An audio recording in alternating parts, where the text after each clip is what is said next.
അസ്വസ്ഥത വരുമ്പോ, ഒരു പ്രശ്നം വരുമ്പോ, സാധാരണയായി നമ്മുടെ പ്രാർത്ഥനയെ അസ്വസ്ഥപ്പെടുത്തുന്ന ഒരു ജീവിത പ്രതിസന്ധി വരുമ്പോ നമ്മൾ പ്രാർത്ഥനയിൽ നിന്നും പുറകോട്ട് പോകണമോ അതോ പ്രാർത്ഥനയിൽ വളരണമോ? പ്രാർത്ഥിക്കാൻ പോലും പറ്റാത്ത ഒരു ജീവിതത്തിന്റെ അവസ്ഥ വരുമ്പോ എന്ത് ചെയ്യും? സഹോദരൻ വിളിച്ചിട്ട് പറഞ്ഞ അച്ഛാ പ്രാർത്ഥിക്കാൻ പോലും പറ്റുന്നില്ല, മനസ്സ് അതുപോലെ വിഷമിച്ചിരിക്കുക, പ്രാർത്ഥിക്കാൻ പോലും പറ്റുന്നില്ല. കാരണം കുറെ ദിവസങ്ങളായിട്ട് ഹോസ്പിറ്റലിൽ കയറി ഇറങ്ങി ഇപ്പൊ ശരിയാവും എന്ന് വിചാരിച്ച് ഈ ദിവസങ്ങളൊക്കെ പ്രാർത്ഥിച്ചുകൊണ്ടിരിക്കുകയായിരുന്നു. അവസാനം ഡോക്ടർ പറഞ്ഞു ഇനിയിപ്പോ വലിയ പ്രതീക്ഷയൊന്നുമില്ല എന്ന് പറഞ്ഞപ്പോ ഇപ്പൊ പ്രാർത്ഥിക്കാൻ പോലും പറ്റുന്നില്ല. സ്വാഭാവികമായി നമുക്കെല്ലാം സംഭവിക്കുന്ന ഒരു പാളിച്ചയാണ്.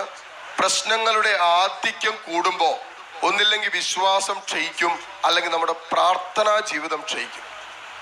പിശാചിന്റെ ഏറ്റവും വലിയ കെണിയുടെ ഭാഗമാണ് നമ്മുടെ ഒരു പ്രയാസത്തിന്റെ പ്രതിസന്ധിയുടെ ഘട്ടങ്ങളിൽ നമ്മുടെ വിശ്വാസവും നമ്മുടെ പ്രാർത്ഥനയും കുറഞ്ഞു പോകാനുള്ള ഒരവസ്ഥ.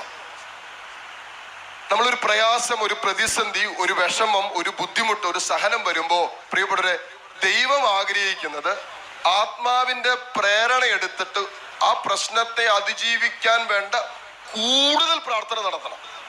നിങ്ങൾക്കൊരു മുട്ടുവേദന വരുമ്പോൾ പ്രാർത്ഥിക്കുന്നത് പോലെയാണോ നിങ്ങളുടെ വീട്ടിൽ ആർക്കെങ്കിലും ക്യാൻസർ വരുമ്പോൾ പ്രാർത്ഥിക്കുന്നത്? അല്ല.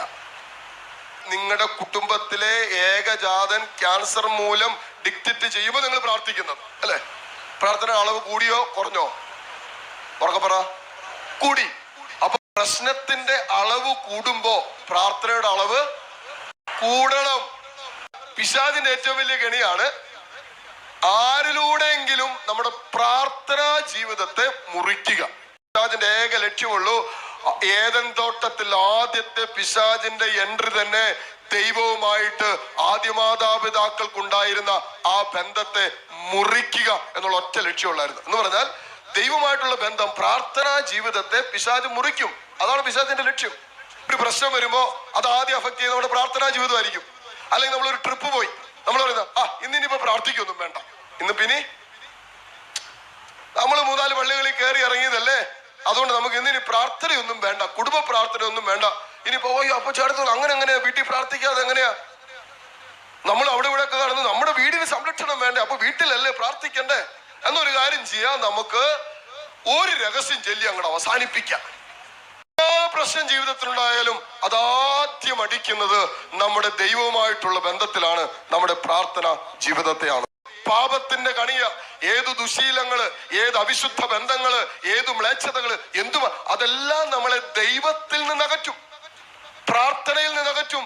ഇവിടെ ഒറ്റ കാര്യം പറയാനുള്ളൂ. ഗലാത്യ 5:16 വചനം പറയുന്നു, നിങ്ങൾ ആത്മാവിന്റെ പ്രേരണയനുസരിച്ച് ജീവിക്കുവിൻ, ജഡത്തിന്റെ വികാരങ്ങളെ, ജഡത്തിന്റെ മോഹങ്ങളെ ഒരിക്കലും തൃപ്തിപ്പെടുത്തരുത്.